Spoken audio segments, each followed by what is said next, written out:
But ultimately, we've got to ask this question: that you've got a country led by a man who, even before the war, Axios, The Guardian, the Atlantic Council, all of them were reporting that Zelensky, even though he ran on an anti-corruption ticket, has, through the Panama Papers and other such leaks, has stashed his millions offshore like most corrupt oligarchs have. And so even before the war, his corruption was known. And then you fast forward to what he's done over this weekend with the banning of 11 opposition parties, and I want to note at this stage that he banned these opposition parties, including, as you mentioned, Tucker, the second largest in his parliament, while the Nazi elements, and I use the word Nazi, not neo-Nazi, because these are actual Nazis that aren't neo in any sense. They're the continuation of Nazis as we know them and study them in history, and Bandera, the man that they revere, was actually a Nazi, and they've made him into a national hero and icon.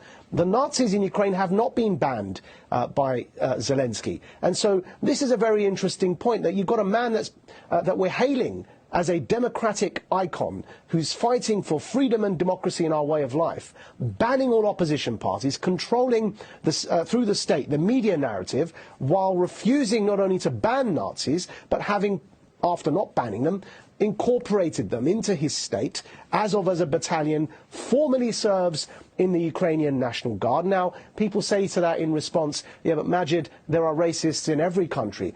No, the analogy here is, imagine, Tucker, in America, the KKK had a formal battalion in the US military. That's what we've got with swastikas and Nazi insignia inside the Ukrainian army. And then people would say, well, what do you want to do? Putin invaded their country. Of course, they have to fight. And I find this line of argument absolutely absurd, because the best analogy is with Syria.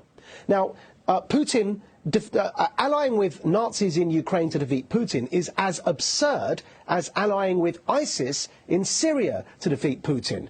You've got an extremist, an armed, extreme terrorist militia known as ISIS. None of us ever had any moral difficulty in understanding that Assad was a dictator, that Putin's support for Assad was wrong, but the people opposing him, the jihadists, were also wrong. Why can't we have that moral complexity when it comes to Ukraine?